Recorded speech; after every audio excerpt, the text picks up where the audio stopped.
अपने रूम में चली गई है या नहीं ये तसल्ली करने के लिए मीनू ने जैसे ही अपने की होल से दरवाजे के उस पार झांका तो की होल के दूसरी तरफ से एक आंख को खुद के ही रूम के अंदर देखता हुआ पाया। उस आंख की पुतली इंसानों जैसी नहीं थी।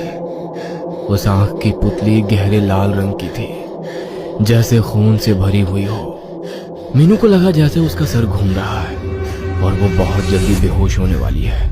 मीनू, मीनू उठ जाओ, लेट हो जाएगा ऑफिस के लिए। रीमा की आवाज से मीनू जाग गई। उठते ही उसको कल रात को देखी हुई सारी घटनाएं एक बुरे सपने जैसी लगने लगी। क्या हुआ था कल रात? जो कुछ भी मीनू ने देखा था, क्या वो सब उसका वहम था?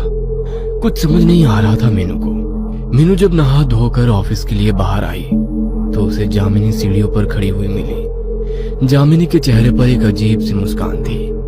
कोई बात किए बिना मीनू जामिनी को इग्नोर करके ऑफिस चली गई।